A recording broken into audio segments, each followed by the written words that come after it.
গরম তেলে ডিমগুলো ভাজতে দিয়েছি, সিদ্ধ করে ছাড়িয়ে নিয়ে এখানে পেঁয়াজ কুচি করে নিয়েছি, আলু কুচিয়ে নিয়েছি, এখানে আদা রসুনের টমেটোর পেস্ট বানিয়ে নিয়েছি। ডিমগুলো লাল লাল ভাজা হয়ে গেছে, বা তুলে নেব। ডিম ভাজার তেলে আমি প্রথমে আলুগুলো দিয়ে দেবো।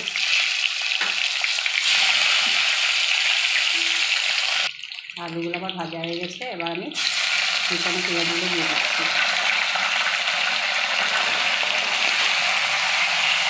আলুর থেকে ভালো করে আবার ভেজে নেবো। আলুগুলো মোটা বলে আলুগুলো আমি আগে ভেজে নিয়েছিলাম, আর কিনা তাড়াতাড়ি ভাজা হয়ে যাবে।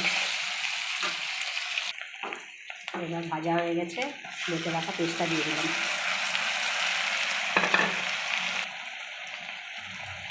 দিয়ে দিলাম লঙ্কা গুঁড়ো, হারানোর জন্য হালকা একটু চিনি দিলাম। সব কিছু দিয়ে এবার ভালো করে আমি মশলাগুলো কষে নেব অনেকক্ষণ ধরে।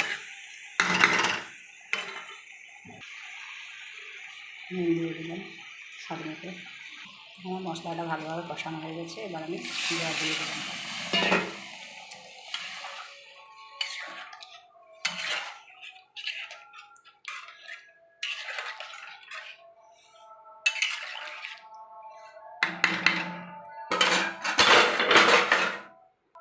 এবার ভেজে রাখা ডিমটা উপর দিয়ে দিলাম।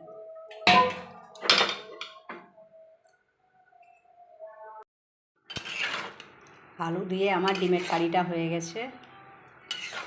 দেখো কত সুন্দর হয়েছে দেখতে। তোমাদের যদি আমার এই রান্নার রেসিপিটা ভালো লেগে থাকে তো অবশ্যই একটা লাইক, কমেন্ট, শেয়ার দিয়ে পাশে থাকবে।